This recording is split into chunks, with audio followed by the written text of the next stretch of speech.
What's up, y'all? This is Marcus Washington, certified fitness professional over here at Body District here in Addison. Come and check us out at our facility. This video series is going over stop stretching strained muscles. Stop. Whether it's your hamstring, your glutes, shoulder issue, pectoral, lat, whatever it is, stop stretching. What we want to do is we want to activate the muscles around the area. Now, what does that mean? Well, here's a quick anatomy review of the hamstring. The bigger part when you're feeling the hamstring is the bicep femoris, bicep linked in two. There's two primary functions: flexion and extension in the hamstring. So that's what this long hand and short hand are responsible for. Two, you have another area a little bit closer internally to the hamstring called your semi-tendinosus. And then three, on the outer part, it's a little bit lower, closer to the inner thigh. Right up underneath the adductor magnus here is the semi-membranosus. Try saying that 3 times fast, trust me. This is Latin, folks. Most groups come from Latin. You gotta learn it. So anyways, back to my initial points. Stop stretching your strained muscle groups because it's already inflamed, it's already strained, right? So don't, it sounds crazy, but don't stretch to activate the muscles around the area. Meaning, we're gonna go over some relief for your adductors and your glutes, believe it or not.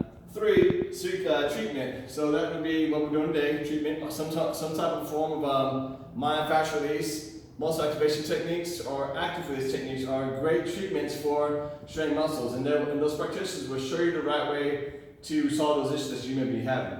So what we're going to do today is here, I have my box. I'm 6'2", so I have a higher elevated box. And for me personally, it's like I have really tight medial glutes and hip flexors, so I can bring my leg a little bit higher. Now, this does not mean that I have a hamstring issue. This is just a little bit more comfortable for me personally. So what you want to start out with is just stretching the medial glute. You will hold this position for maybe a minute at a time. If you don't have a plyo box necessarily at the house, you can do the same thing on the side of your couch or maybe the bed or whatever feels comfortable. As long as you're able to get into this position for a minute, you can find some sense of relief to help stretch out your glutes. 2 is the adductor magnus. What is that? That's internally. So just to simplify it for you, when you're performing this stretch here, make sure the feet stay at a 90-degree position, your 90-90 pose, and then you want to rotate and pull the hip in. Make sure you don't externally rotate the hip, pull it in, and then stay nice and tall. What you want to avoid is that forward lean. If you need to go into that position, straighten the leg out. Because this position here keeps you from going to what's called an anterior pelvic shift. And if you see my previous videos, you know what that is. Now, speaking of which, it brings me back to the point. One of the reasons that hamstring issues happen is because you may have that anterior pelvic shift. If you see a lot of NFL players, 90% of them, or 89% of them, after working with them, they all have an anterior pelvic tilt. If the hips are already rotated back here, your hip flexors are already overworked, and you can't get proper knee extension when you're sprinting or performing a dynamic movement. So how do we solve that? So you saw how to stretch your hip flexors. 2, I'm going to activate. I'm going to activate with my mini band here. So I'm going to take my mini band,